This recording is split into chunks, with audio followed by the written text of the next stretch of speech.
အားလုံးပဲမင်္ဂလာပါအခုလိုမြန်မာပြည်မှာကြောက်နေတဲ့ငလျင်ဖေးအတွက်ဆက်ဆိုထားတဲ့ကူညီကြပါဆိုတဲ့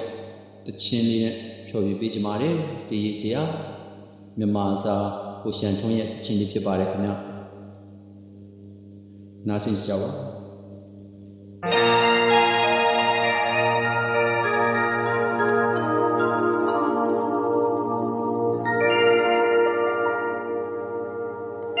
ဒုက္ခကောကဟူသည်များအတူမျှဝေခံစားနေ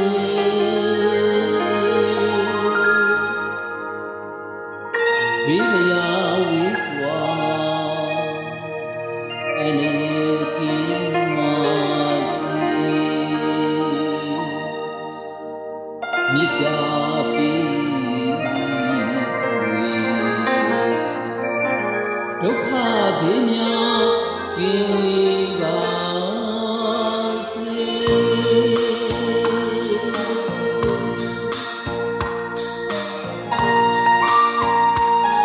အားလုံးပဲငလျင်ဘေးတွေအတူရဲပါထုတ်ကြပါဦးတရေတော့လူမြန်မာလူမျိုး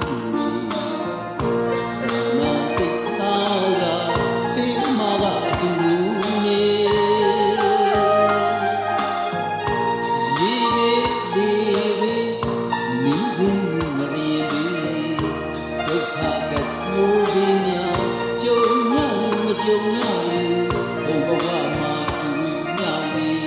အတူခံစားတာသူကြီးရမယ်လေ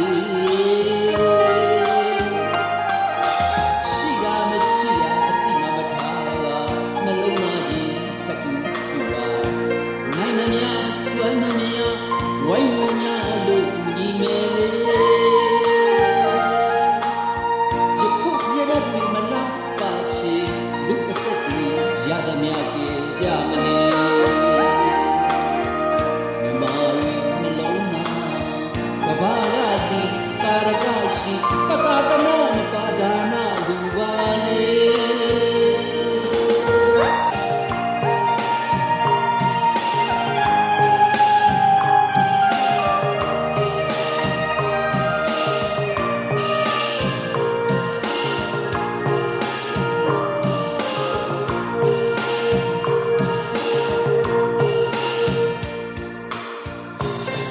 ဘေးကသူညီက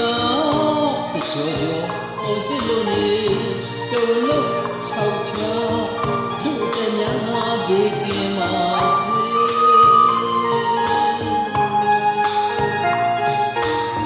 တစ်ချက်ကလေးမှမတွန်းမဲအသက်ဘေးကလွယ်